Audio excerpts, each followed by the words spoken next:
What can I tell you about the Amazon Kindle Fire HDX? Well, this is my first experience with a Kindle, and if you're invested into Amazon's ecosystem, this tablet will not disappoint.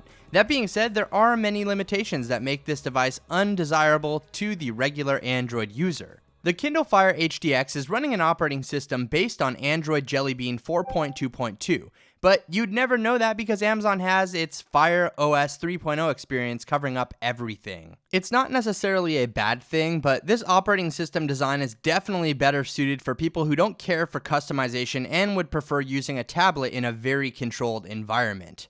As I mentioned, this tablet is great if you're already consuming a lot of Amazon services. Everything from Amazon's movies to music and books will be great on the HDX, but sadly, there isn't a lot of room for third-party services. If you're looking for apps, the Kindle Fire has them, but you're left with a limited selection that are handpicked by Amazon and you won't have access to anything from the Play Store. In fact, the Play Store doesn't even exist on this device. There are some good titles in the App Store, and Amazon does have some entertaining games, but unfortunately, you won't find simple apps like Instagram or YouTube in the Amazon App Store. This 7-inch tablet starts at a very low $229 for 16 gigabytes of internal storage, but unfortunately there's no way to expand on that storage. But can that compete with the stock Android experience you'll get from the Nexus 7 for the same price? Probably not. Alternatively, Amazon offers an 8.9-inch Kindle Fire HDX that will run you around $379 for a larger screen, and that's basically all you're getting here because the internal specifications are exactly the same between the two versions.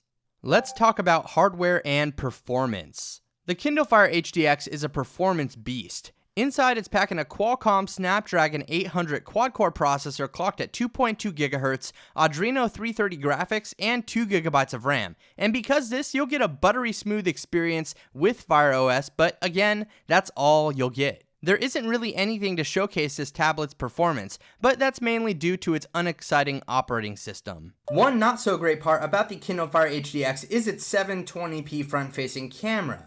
Sure, you can take pictures with it and video, but it's not the greatest quality as you can see here in this video demonstration, and it was mainly meant for video conferencing via Skype and things like that, so hopefully this gives you a good idea of the camera's performance. The Adreno graphics definitely help out gaming on this device, but you are limited to titles again because of the Amazon App Store. There are some great games on this device, and the performance is clear when you're playing them, especially with the 3D games. It's very quick and snappy, and I didn't run into any issues as far as that's concerned, but eventually you'll grow tired of the limited selection that Amazon's App Store has to offer. I think it's safe to say that aside from performance, the best part about the Kindle Fire HDX is its beautiful high-definition display. With a resolution of 1920 by 1200 and a pixel density of 323 ppi, the HDX definitely works great for consuming HD content. One thing I found to be incredibly annoying about this display is the slight blue tinge around the edges.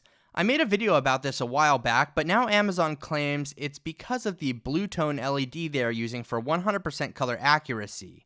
It's not a deal breaker, but definitely a notable and annoying issue. As far as battery life goes, Amazon says you'll get about 11 hours of mixed use out of this device. Now, I did not get that, but I wouldn't say that the battery life was under par. It seemed to be about average for a tablet, depending on what you're doing. The layout of the HDX is very simple. It has a sleek design that's pretty comfortable while holding, and its buttons and ports are easily accessible if you're holding the device in landscape orientation. Stereo speakers live on the backside of this device, and I was actually quite surprised at their performance. They are pretty darn loud, and this solidifies the HDX as a media consumption device. As far as benchmark scores go, this thing definitely packs a punch. I had to sideload Geekbench 3 to test it though, because unfortunately, only Geekbench 2 is available through the Amazon App Store. The Kindle Fire HDX got a single core score of 905 and a multi-core score of 2682. That's not too shabby, but I'll leave a link to this Geekbench result down in the description in case you'd like to check out any of the detailed information. You won't find much of anything that will tax this device's performance. That's not necessarily a bad thing though.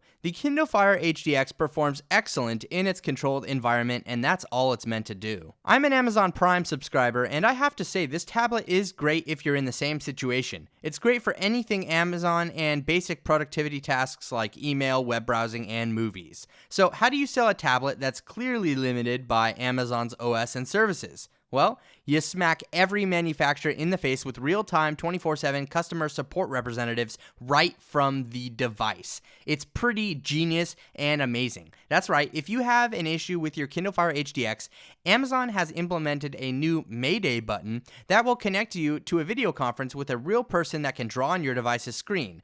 The tech support representative on the other end can't actually see you, but you can see and hear them. If you need help, just hit the Mayday button and you're connected with a real person in 15 to 30 seconds. It's pretty cool. If you're looking to protect your new Kindle Fire HDX, Amazon will sell you a somewhat handy origami cover. This thing snaps onto the Kindle Fire via magnets and will offer sleep-wake functionality and double as a stand. But at $49.99, there are many other third-party options that will provide the exact same functionality and protection and experience for half the price. So I would go ahead and skip past the origami cover. You really don't have anything to lose by going with a third-party option. But if you want to get the Amazon origami cover, I think it's a good case. I just think it's way too overpriced for what you actually get. And like I said, there are many other third-party manufacturers that have cases available for half the price. So I would go ahead and look elsewhere. So in all honesty, there wasn't very much to cover about the Amazon Kindle Fire HDX, but I wanted to point out some of the negative features and positive features so that you guys could get a better grasp on what this tablet has to offer.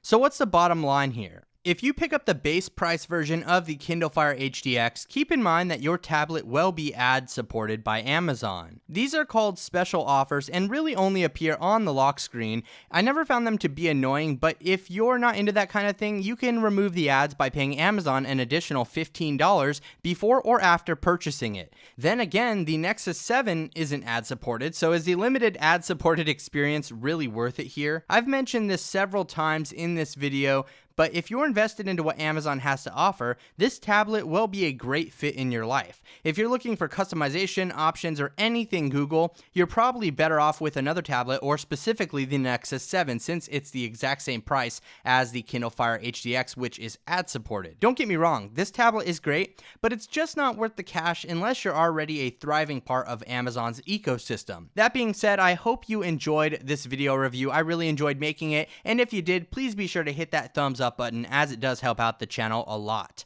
If you have any other questions or comments about the Kindle Fire HDX, please be sure to leave them down below in the comment section, and I will be sure to get to all of them as soon as possible. But thank you very much for watching, everybody. I really appreciate it. This is Dom, and have a great day.